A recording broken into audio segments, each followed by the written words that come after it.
میوانانی ماڵی خوای پەروەردگار سەلام و ڕەحمەتی خوای پەروەردگارتان بەسەردا بڕژێ. بەڕێزەکانم،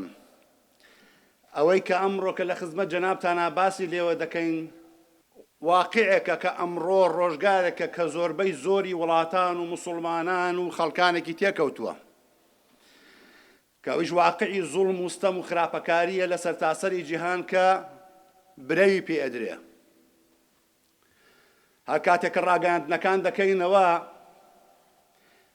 نابیسین و نابینین ئیلا ئەمن و ئەمانێک لە وڵاتێکی موسڵماناندا وجودی هەبێ،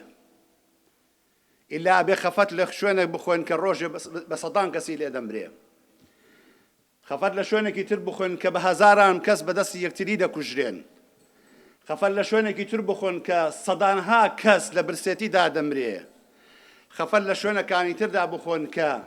بەداخەوە دەڵێم لە تاو زوڵم و ستەم و خراپەکاری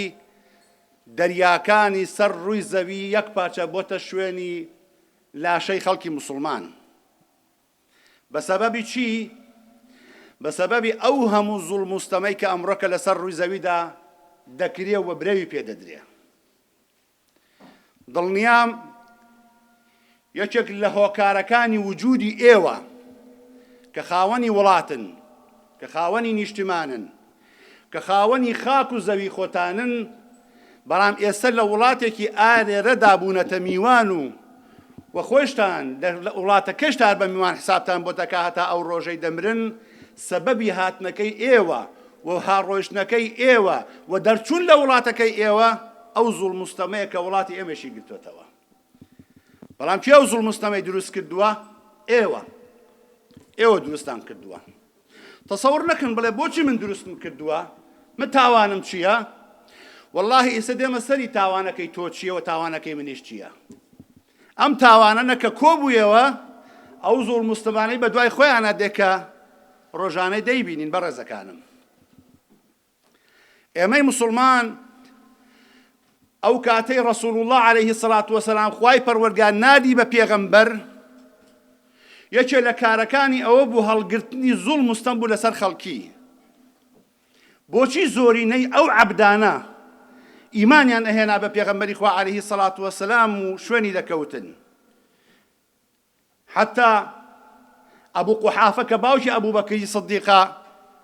پێی وت کوڕەکەم تۆ پارە لە عەبدەکانە سەرف ئەکەی، چی ئیسفادەیەکی بۆ تۆ هەیە؟ ئەمانە هیچ کاتە ناتوانن دیفاع لە تۆ بکەن، ئەوەتانە قڕۆیش بە ئاسانی لێت دەدا. واتە ئیشی ئەبووبەکری سیدیق ئەوە بوو هەر بەوە ڕائگەیشت ئەم عەبدانە بکرێت و ئازادی بکات و لە زوڵم و ستەم ڕزگاریان بکا. پێش هاتنی ئیسلام زوڵم و ستەمە بە دەرەجەیەک وجودی هەبوو لە ناو خەڵکیدا کە خەڵکێک هەبوو دە عەبدی ڕاگرت بوو لە لای خۆی. تەنانەت سوهەیبی ڕۆمی بە ئەسڵ خەڵکی عێراق بووە، بەڵام دەکەوێتە بەر لێشاوێک و دەگیرێت و دوایی بە عەبد یاری پێدەکەێت و ئەم سەرۆسەری پێدەکرێت و وەکو عەبد سەیری دەکەن. ئاتەکە سوهەیبی ڕۆمی ئەسڵ عەبد نەبووە. بەڕێزەکانم، دەچینە خزمەتی پێغەمبەری خوا عەلەیهی سەڵات وەسەلام. لە سیرەی پێغەمبەری خوادا عەلەیهی سەڵات وەسەلام ڕووداوێکی زۆر گەورە هەیە کە ئەم ڕووداوە دەرس و پند و عیبرەتە بۆ هەموو ئیماندارێک و موسڵمانێ. ئاگادار بن لە جومعەیەکی ئاوادا کە دادەنیشین قسە دەکەین، قسەکانمان با بە هەوانتە وەرنەگیرێ،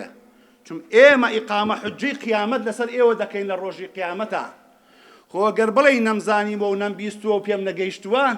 ئەم ئیقامە حوجەیە لەسەرتانە هەتا ڕۆژی قیامەت. ئەوەی زانی بەتی دوو جار لەسەریەتی، ئەوەشی نەیزانی بێجارە ئیقامە حوجەی لەسەریەتی. پێغەمبەری خوا عەلەیهی سەڵات وەسەلام پێشەوەی ببێ بە پێغەمبەری خوا عەلەیهی سەڵات وەسەلام بەشداری حلفێکی کرد کە پێی دەوتێ حلف الفضول. البەتە دوو حلف هەبووە، واتە هاوپەیمانی. هاوپەیمانی حلف المطەیبین واتە هاوپەیمانی بۆندارەکە کە ئەوە پێش لە دایکبوونی پێغەمبەری خوا بوو عەلەیهی سەڵات وەسەلام و ناچمە سەری. حلف الفضولیش هەبووە، واتە هاوپەیمانی ڕێزلێگیراو یا بڵێن خاوەن ڕێز. پێغەمبەری خوا عەلەیهی سەڵات وەسەلام بەشداری ئەم هاوپەیمانیە کرد کە پێش ئەوەی ببێ بە پێغەمبەر. ئەم هاوپەیمانیەتە و ئەم بەشداریکردنەی پێغەمبەری خوا عەلەیهی سەڵات وەسەلام هۆکارەکەی چی بوو؟ بۆچی بوو؟ ئەوەتانێک ئەوەمان دەگێڕێتەوە دەڵێ کابرایەک هەبوو لە عەشرەتی زوبەیت کەسابەتیە کرد و تیجارەتیە کرد و هات و دەچوو ئەشیای هێنا بۆ ناو مەکە ئەشیاکانی فرۆش هەر هەمووی بە کابرایەک لە ناو مەکەدا کە ئەویش ناوی عاسی کوڕی وائیل بوو عاسی کوڕی وائیلیش کابرایەکی قوڕەیشی ناودار بوو دەسەڵاتدار بوو کە کاتی ئەشیاکانی پێفرۆش و داوای حەقەکەی لێ کرد وتی حەقی نادەمێ چۆن حەقم نادەیتێ وتی حەقی نادەمێ بۆچی عاسی کوڕی وائیل پاڵپشتی هەبوو دەسەڵاتی هەبوو لە ناو مەکەدا ئەم کابرایەش بێ کەس و بێدەنەتان بوو کەسی نەئەناسی کەزانی عاسی کوڕی وائیل زوڵمی لێ دەکا پەنای بردە بەر دارونەدوە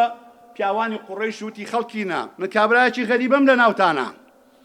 ئەشیاکانم بەم پیاوە فرۆشتووە ئێستا حەقەکەیم ناداتەوە تیان لای کێیە وتیان لای عاسی کوڕی وائیلە کە کاتێ وتیان عاسی کوڕی وائیلە هەر هەمویان پاشەکشیان کەوتیان وەڵڵاهی ئێمە دەسەڵاتی عاسی کوڕی وائیلمان نییە کابرا لە بێتاقەتی و لە ناڕەحەتی و شکایەتی دڵی خۆیدا چووە سەر شاخێک لە شاخەکانی مەکە و ڕوبەڕووی ئەهلی مەکە شعرێکی خوێندەوە دەردە دڵی خۆی کرد کە بەڕاستی ئێوە زوڵمتان لە من کردووە لەپای ئەوەی کە من غەریبم لە ناوتانە لەپای ئەوەی کە من کەسم بێ کەسم لەپار ئەوەی کە دەسەڵاتدارەکانتان دەسەڵاتی هەیە و زوڵمم لێ دەکەن کەسێک تا دیفاعم لێ ناکەن لەوێدا کاتێکە ئەم حاڵەتە ڕوودەدا یەکێک لە کوڕەکانی عەبدولموتەلیب کە ناوی زەید دەبێت دەچێتە بەدەمیەوە هاوکاری دەکا لەو کاتەدا کە دەڕوات سەیدەکا زوبەیری کوڕی عەبدولموتەلیب بەنو هاشم و بەنی زوهرە و بەنو تەمیم و بەنی موڕە کۆ دەکاتەوە لە ماڵی عەبدوڵای کوڕی جەدعان واتە ئەم پێنج شەش عەشرەتە کۆ کاتەوە لە ماڵی عەبدوڵای کوڕی جەدعان خواردنێکی زۆر دروست دەکەن عەبدوڵای کوڕی جەدعان کابرایەک بوو دەوڵەمەند بوو و زۆر سەخی بوو خواردنێکی زۆر دروست دەکەن و کۆ دەبن و دەڵێ خەڵکینە ناکرێ خەڵکیەک بێتە مەکەوە تەمان لێرەدا پێغەمبەری خوا عەلەیهی سەلام بەشدارە هەندێک لە مێژوونووسان دەڵێن تەمەنی 35 ساڵ بۆ پێغەمبەری خوا عەلەیهی سەلام پێی دەڵێ زوبێر دەڵێ خەڵکینە ناکرێ کەسێک بێتە ئەم وڵاتەوە زوڵ مستەمی لێ بکرێت و ئێمە وەقیفێکمان نەبێت ئەم کابرا بێ کەسە هانای بۆ ئێمە بردووە ئەم عاس بۆچی زوڵمی لێ دەکا وتیان حەقیقەتە قسەکەی جەنابەت تەواوە ڕاستە هەر هەمویان کۆبوونەوە بە ناوی عەشرەتەکانیانەوە چوونە بەردەمی ماڵی عاسی کوڕی وائیلەوە وتیان یا عاس حەقی ئەم کابرا دەدەیتەوە باشە حەقی نادەیتەوە واللهی هەر هەمومان بەرامبەر بە تۆ دەوەسینەوە عاسی کوڕی وائیل کە سەیری کرد پێنج شەش تیرەوەی هۆز بۆتە پاڵپشتی ئەم کابرایە و توانای ڕوبەڕووبوونەوە و بەرەنگاربوونەوەی نییە تەسلیم بوو هەرچی حەق و مافەکەی بوو گێڕایەوە بۆ کابرا بەڕێزەکانم عەبدوڕەحمانی کوڕی عەوف ڕەزا و ڕەحمەتی خوای لەسەر بێ لە حەدیثێکی ئیمامی بوخاریدا بۆمان دەگێڕێتەوە دەفەرمێ پێغەمبەری خوا عەلەیهی سڵات وەسەلام دوای ئەوەی کە بوو بە پێغەمبەر فەرمووی شهدت حلف المطيبين مع عمومتي وأنا غلام دەفەرمێ بەشداریم کرد لە هاوپەیمانی بۆندارەکە تەمان زانایان دەڵێن ئەمەی کە پێغەمبەری خوا عەلەیهی سەلام کە دەفەرمێن بۆندارەکە ڕووداوەکەی پێش هاتنی پێغەمبەری خوا عەلەیهی سەلام بەڵام لەبەر ئەوەی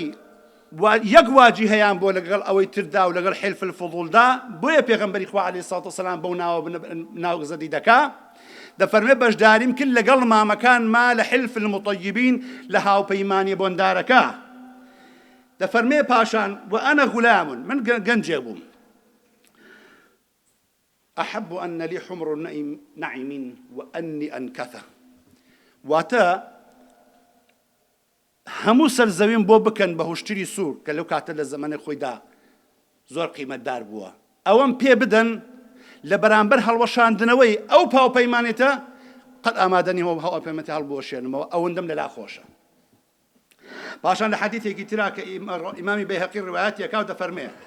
لقد شهدت في دار عبد الله بن جدعان حلفا لە ماڵی عەبدوڵای کوڕی جەدعانە بەشداری هاوپەیمانێتیەکم کرد ما أحب أن لي حمر النعم ولو ادعي به في الإسلام لأجبته والله أجر بەسەدەها بە هەزارەها حوشتری سوورم بۆ ڕیز بکەن لە بەرامبەر ئەوەی هەڵوەشاندنەوەی ئەو هاوپەیمانێدا نەڵی ناوەشێنمەوە ئێستەش کە بووم بە پێغەمبەر بانگم بکەنەوە بۆ جارێکی تر بۆ هاوپەیمانێتێکی ئاوەها دەڕۆم بەدەمیانەوە دەچم بەدەمیانەوە. بەڕێزەکانم، لەم دوو ڕووداوەی پێش پێغەمبەر کە ببێ پێش ئەو ببێ پێغەمبەر و لەو ڕووداوەی دوای ئەوەی کە بۆتە پێغەمبەری خوا عەلەیهی سڵات وسەلام چەند مەسائلێکمان بۆ ڕوون دەبێتەوە. یەک لەوانەی کە بۆمان ڕوون دەبێتەوە ئەوەیە ئینسانی موسڵمان دەبێت دیفاع لە مەزلوم بکا وەلەو ئەگەر کافریش بێ، دیفاع لە مەزلوم بکا وەلەو ئەگەر دوژمنەکەیشی بێ. و بە هەمان شێوە ئینسانی موسڵمان ئەگەر دراوسێکرد کابرایەکی نەسڕانی بوو یا مولحید بوو یا بێدین بوو و داوای هاوکاری لێ کردی لە یارمەتیدانی مەزلومێکدا، دەبێ بڕۆی بەدەمی و هاوکاری بکەیت و یارمەتی بدەی. واتە دەستخەرە ناودەستی کافر، دەستخەرە ناودەستی نەسڕانی، دەستخەرە ناودەستی جوولەکە، دەستخەرە ناودەستی هەموو بێدینێک بۆ سەرخستنی چی؟ بۆ سەرخستنی مەزلومەکان. خۆ ئەگە پێغەمبەری خوا عەلەیهی سڵات وسەلام لە دوای ئەوەی ببوایە بە پێغەمبەر ئەم حەدیسەی نەفەرموایە، ئێستا زۆرینەی ئومەی ئیسلامی گومانمان بۆ دروستە بوو ئایا جائیزە ئێمە تەحالف و هاوپەیمانی بکەین لەگەڵ کافراندا بۆ دیفاعکردن لە خەڵکی مەزلوم؟ بەڵام خوای پەروەردگار ڕەحمیان پێکردین و ئەم ئیمامە بەڕێزانم حەدیسانیان بۆ هێناوین کە نەخێر ئەگەر پێغەمبەری خوا عەلەیهی سڵات وسەلام بەمایایە ئەمڕۆ کە لە بەرەی مەزلومانە دەبوو و دژی زاڵم مستەمکارەکان دەبوو. جا ئێستا قسەکە لەسەر جەنابتانە بەڕێزەکان، کێمان لە بەرەی زاڵمەکانین؟ کێمان خزمەتکاری زاڵمەکانی؟ کێمان یارمەتی دەری زاڵمەکانی؟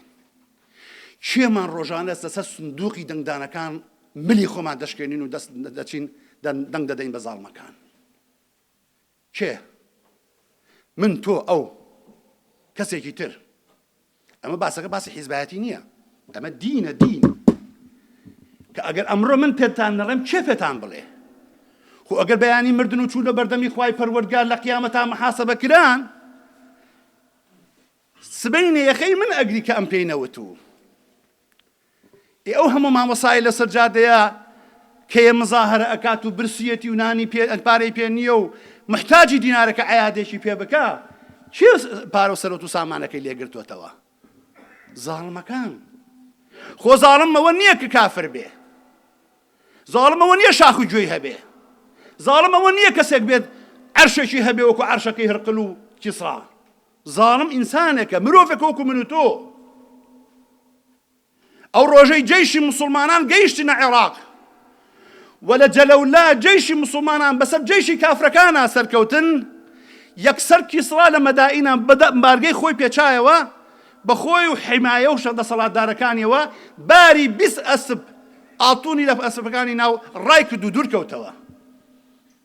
بە شەرێک بوو وەکو من و تۆ. بەڵام کاتێ سەحابە کاتێک کە هاتن بۆ ڕزگارکردنی کوردستان، کوردستان بۆ باوەشی کرد بەم دینە ئێمەیە، بۆ میلەتی کورد موسڵمانە، لەبەرەوەی میلەتی کورد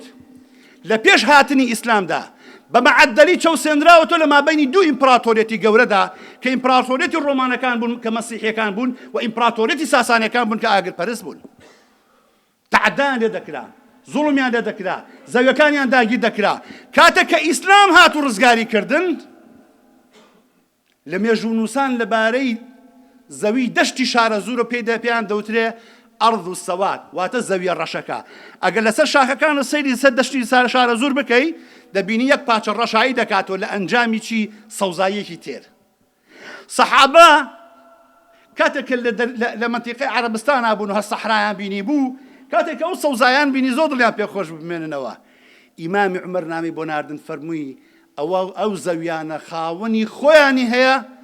کەستان لێدا نەمێننەوە بڕۆن و دوورکەونەوە بە ئەو گەڕێتەوە سەر خاوەنی ئەسلی خۆی. کاتێک کە خەڵکی کورد ئەمەی بینی، هەمووی باوەشیان بە ئیسلاما کرد. ئەوە هۆکارەکەیە. بڕۆ هەموو مێژووی ئیسلام بخوێنەرەوە، هەموو مێژووی خەڵکانی مستەشرقەکان بخوێنەرەوە، بزانێت کە کورد شەڕی لەگەڵ موسڵمانانە کردووە. بۆیە لە ڕاگەیاندنەکانە عەلمانیەکان و مولحیدەکان و بێدینەکان ئەوە دەدەنەوە بە گوێمانە کورد بە زۆر بۆتە موسڵمان و زوڵمی لێکراوە. هەی کوڕم ساخ، ئیسلام کاتێک کە هات کوردی لەژەر دەسەڵات و چەسانەوە ڕزگاری کرد ئەوەی خەڵکی سلێمانی بێ لە ناوجەرگەی شاری سلێمانیدا قەبرێکەی پێدەوتی ئەسحابە سپی ئێستاش بڕۆ خەڵک تەبەڕوکی پێوەکە بۆ ئەو نە پیرۆز بە لەلایەن ئەو خەڵکانی کە هاتوون قەبرە گەورەکەی دێلێژە ئێستاش خەڵکەچێت تەبەڕوکی پێوەکە بۆ چون خەڵکی بەڕێز بوون دۆڵی شەهیدان لە بالیسان قەبرسانی سەحابەکان لە کفری بۆچی لەبەرەوە بەڕێزەکانم با ئاگادار بین لەبەرەی زوڵم و ستەمکارەکان بینە دەرەوە با ئاگادار بین ئەو زوڵمەی کە ئەمڕۆ دەکرێت زۆربەی زۆری لە ناو وڵاتانی موسڵماناندایە لە وڵاتێکی وەکو میسرا 6,000 زیندانی هەیە بەبێ تاوان لە وڵاتێکی وەکو سعودیا 2,800 عالم زیندانە بەبێ تاوان لە تەقریرێکی دوێنەی خەناتی العەرەبیە دەڵێ بەس لە سوودانە 21 ملیۆن خەڵک محتاجی نانە بەسەبەبی شەڕی دوو نەفەرەوە دوو نەفەر چێن بورهان و حەمیدەتی هەموو سوودانیەکان کە لێرەن پرسیاریان لێ دەکەم دەڵێم حەمیدەتی کێ ئەڵێ کابرایەکی شوان خوێنەواریشی نییە هەر ناتوانە بنووسە حرفی با بەڵام لەولاوە سوڵتەیەکی زاڵم هاتووە کردوێتی بە ئاغا و کوێخای خۆی شەڕی پێ ئەکا ڕۆژانە بە هەزاران لاشە لە وڵاتە موسڵمانەدا دەکەوێت و خەڵکیش لە بەرسێتیا سەر دەنێنەوە ئایا خوایە بەخوایەتی خۆی لە ڕۆژی قیامەتا بچینەوە بەردەمی خۆی ئەم زوڵمانە ئیهمالەکات خۆ دڵنیام ئەگەر خوایە بەخوایەتی خۆی ئەم زوڵمانە ئیهمال بکا بەڕاستی ئەوە ئەو کاتە ئەبێ بڵێن خوای گیان تۆ زوڵمیش لە ئێمە کردووە کە ئەم زاڵمانە ڕزگاریان بووە کە حاشا ئەوە لە خوای پەروەردگار ناوەشێتەوە خوای پەروەردگار دژی زاڵمەکانە دژی ستەمکارەکانە بۆیە خوای پەروەردگار لە ئاەتێکا پێمان دەفەرمێ ولا تحسبن الله غافلا عما يعمل الظالمون با ظالم و ستەمکارەکان گومانی وانە بن کە خوا بێ ئاگایە لێیان إنما يؤخرهم بەڵام هەڵیان ئەگرێ بۆ کاتێکی چی لیەومین بۆ ڕۆژێ تشخص فيه الأبصار كروج قيامته هل يعني قبل روجة كأي أو روجة كاتة كزندودة بنو هاوار بمالي عندك إنه شايان أبلغ دبي هموش تقول لدرس عندك شوا مهطعين مقنعي رؤوسهم لو روجة كسري خوان شور أكل لو روجة ك داماو ذليل نبدس إخوائي پروردگارا هیچ صلاتي كانت نياه لا يرتد إليهم طرفهم لأنجامنا خوشيونا راحتي أو روجدا تناند چاوەکانیشان بۆ تروکایی نایەت و ئەفئیدەتهم هەوا دڵەکانیشان بەردەوام لە لێدان و لە ناخۆشی و لە ناڕەحەت و لە کەئابەدایە ئەوە لە ڕۆژی قیامەتە پاشان خۆی گەورە لە ئاەتێکی ترا پێمان دەفەرمێ چی ولا تركنوا إلى الذين ظلموا فتمسكم النار ئەی خەڵکینە ئەی ئیمانداران ئەی ئەوانەی ئاهلی مزگەوت و جومعە و جەماعەتن مەیلی دڵ بەحاڵ تركنوا إلى الذي زانان دەفەرمێن بلەناو دڵیش تا بەحاڵ مەیلی بۆ زاڵم هەبێ خوای پەروەردگار لێت قبوڵ ناتاکات و دەداخاتت ئاگری دۆزەخەوە ئاخر زاڵمێک سەرۆت و سامانی وڵاتەکەت بدزێ زاڵمێک تەعەدا لە خەڵکی بکە زاڵمێک خەڵکی بکوژێت و ببڕێت و لە ناو بەرێ زاڵمێک هەموو سەرۆت و سامانی وڵاتەکە بۆ گیرفانی خۆی بێت و بۆ دەسەڵاتی خۆی بێ زاڵمێک بۆ خەڵکانێک بێت و تەنها لە چوادەورەکەی خۆیان بێت و بۆ ئەوەی وەکو شەقاوە خەڵکی بکوژن تۆ چی ئیسفادێکەکەی کە تەئیدی بکەی تۆ چی ئیسفادێکەکەی کە دەنگی بۆ بدەی من لە چەند ڕۆژی ڕابردووە کورتەوتارێکم بڵاو کردەوە کە خەڵکانێک هەن بندیوارن پارە وەرئەگرن لە دەو دەسەڵاتدارانی وڵاتی خۆماندا واللهی حرامە تاوانە گۆشتی بەراز بخۆن زۆر لەوە شەریفترە بۆیە تەماشاکە ئایلەکان هەڵوەشاون بەرەو لە ناوچوون چوون سەبەب سەپاری حرامە تاوانەکە ئەکەن و کاتێکیش زانە خۆشیان بە موسڵمان دەزانن دوای ئەڵێ مامۆستا تۆ بۆ قسەت نەکرد ئەی تۆ بۆ ئینزارە نەکردین ئەی تۆ بۆ پێت نەوتین ئەوە تا پێم وتن فەرموو کاکە تۆبەی لێ بکەن فەرموو کاکە پەشیمان ببنەوە ئەخ مامۆسا ئەوانەی کە تۆ باسییان لێوە دەکەی چەندەها مامۆسا و مەلای مەزەر بەسەریان لەگەڵایە بەڵێ ڕاستەکەی عومەری کوڕی خەتاب عەفوەن عومەر موختار کاتێکە لە لیبیا شەڕی ئیتاڵیەکانی دەکرد تەنها بۆ ڕزگارکردنی وڵاتەکەی خۆی بەدەیان مەلا لەگەڵ مۆسۆلۆنی بوو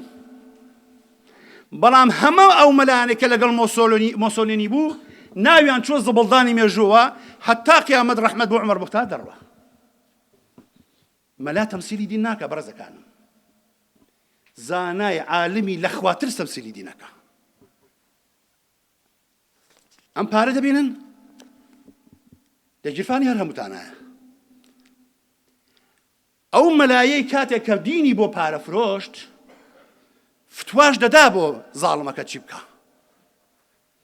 لە سووریا 2 ملیۆن خەڵک بە بەرمیل کوژرا چێ فتوای بۆ دا محسین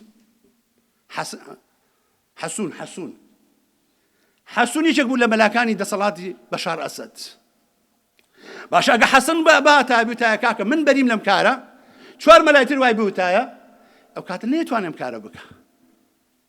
چۆن دەی بڵێ مامۆسا مەلا فڵان کەس و توێتی احتیاطیە مامۆسا مەلا فڵان کەس وتی احتیاطیە توش حەی عەلە السەڵات دەزانی کەوا نییە کابوو بەڕێزەکانم ئاگاتان لە قیامەتان بێ ئاگاتان لەوە بێ کە خوای پەروەردگار ڕۆژێک دێت محاسبەی منیش و ئێوەش دەکات لەسەر ئەوەی بچووکتریشن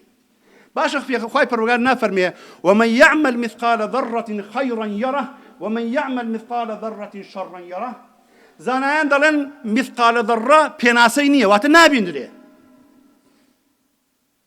باشە خۆ دەنگدان دەبیندرێ تەئیدکردنی زاڵم و ستەمکارەکان دەبیندرێ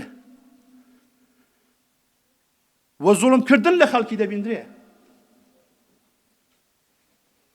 10 ساڵ پێش ئێستا لە شاری ساوثهامپتن گەنجێکم بینی هەر وەکو بڵێ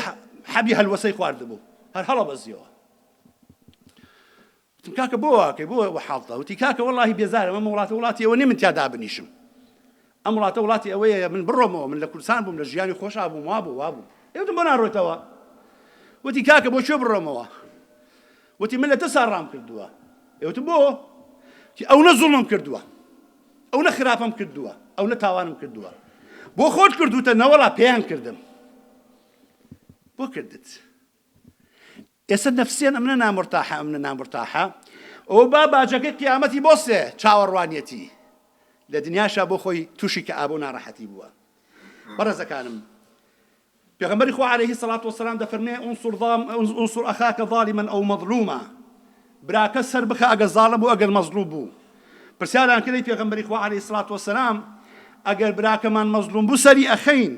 بەس ئەگەر زاڵم بوو چۆن سەری بخەین فەرمووی دەستی بگرە بۆی زوڵم نەکە ئەو تا هەم دەستی ئێوە گرم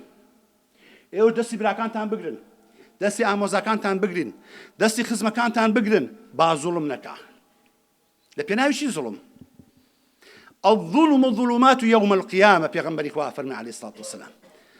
زوڵم و ستەمکردن لە دنیادا تاریکایەکانی ڕۆژی دواییە کە هیچ کەسە لێ دەرناچێ و پێغەمبەری خوا عەلەیهی سەڵات وەسەلام دەفەرمێ أول ما يحاسب به العبد يوم القيامة في الدماء یەکەم شتێک خوای پەروەردگار کە مەحاسەبەی عەبدەکان دەکا لە ڕۆژی قیامەتە لەسەر خوێنە فڵان کەس دێنن فڵان کەسیش دێنن بۆ کوشتت لەبەر چی کوشتت تاوانی چی بوو لە شەریعەتی خوایە کەسێک قەرزار بێ و پارەی تۆشی لا بێ بۆ جایز نییە بیکوژی ئەی چگا بگا بۆی بچی تەعەدای لێ بکەی سەرانێ لێ بسێنی یەخۆ زوڵم مستەمان بەچی دروست بوو بەڕێزەکانم بەچی دروست بوو دەسەڵاتدارێکی وەکو دەسەڵاتێک لە میسردا کابرایەکی شەخسی خۆیەتی ئەی چۆن توانی 6,000 کەسی بێتاوان لە سجنێکا بڕزێنێ بە ئەنجامی ئەو دار و دەستەی کە لەگەڵ یایەتی ئیمامی ئەحمەد کە لەسەر فتوای هەندێک لە شیوخەکانی سەردەمی خۆیدا زیندانی کرابوو لەسەر مەسئلەیەکی ئیمانی کە ئەویش مەسئلەی خەڵقی قورئان بوو ڕۆژێ یەکێ لە حەرەسی سجنەکە پێ دەڵێ یا ئیمام ئایا ئەم زوڵمەی کە لە تۆ دەکرێ ئایا من تایە بەشدارم فەرمی ئەرە وەڵڵا تۆش تایە بەشداری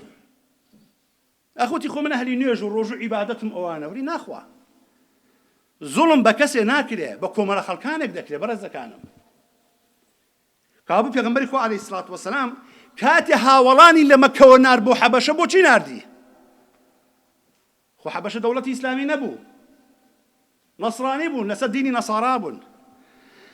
فەرمووی لەبەرەوەی پاشایەکی لێیە لەو وڵاتەدا زوڵم لە خەڵک ناکا کە نەجاشی بوو بۆیە تەماشاکەی سەحابەکان پۆل چوونە ئێوەمانەوە تا پێغەمبەری خوا عەلەیهی سڵام هیجرەتی کرد. کەواتە ئێستا ئێمەش و ئێوەش بۆ هاتوین بۆ ئەم وڵاتە لەبەرەوەی ئەم وڵاتە پاشایەکی لێیە زوڵمان لێ ناکات. دوکانەکەیتەوە کەسابەت ئەەکەی ئیش ئەەکەی سیارە لێ ئەخوڕی مخالفەی قوانینەکان مەکە تۆ ئازادی. بەڵام لە کوردستانە ئەگەبێت تیجارەتێ بکەی ئەبێ 2000 مستەمکار لەگەڵ تا دەسەڵاتدار بێت بەشدار بێ. بەڵام ئەگە بڕۆی لە کوردستانە ئیشێکی چاک بکەی ڕێکوپێک بکەی لەولا شەو دێنە سەر و تەعەدای دنیات لێ دەکەن. بۆ نابێ ناوبانگت هەبێ، نابێ دەنگت هەبێ، نابێ ڕەنگت هەبێ. ئیمامی ابن تەیمیە ڕەحمەتی خوای گەورە لەسەر بێت دەفەرمێ چی؟ إن الله يقيم دولة العادلة وإن كانت كافرة ولا يقيم الدولة الظالمة وإن كان مسلمة. ابن تيمية ككرد ورز كانم عالمي جوري أمي إسلامي لفرمي خواي پروردگار دولتي دادگرد هيلته وأجر كافريش به ودولتي ظالم مستمكار كان لبناو أباه أجر مسلمانيش بيت. كابو إسا أوهم ظلمك لولاتاني إسلامي دا هيا سببكي إسلام نية سببكي كومال خلقي ظالم مستمكار وأم جاب كريني كومال ملا بباريكي بأرزش وبقيمة. خواهي إصلاحي حالمان كي ياربتي مام دي هدايت مام دي لتاوانا كان مان خوش بي ظلم مستم وخراب كاري لنا أمي إسلامي داكو تايب يبيني آمين والحمد لله رب العالمين ربكنا خوابا خواهي پروقال لمن خوش بي آمين الحمد لله. کەناڵی BK4 لە خەمی هەمووان کۆکەرەوەی کوردان لە تاراوگا بەگشتی لە ئەوروپا و بەریتانیا. کەناڵی BK4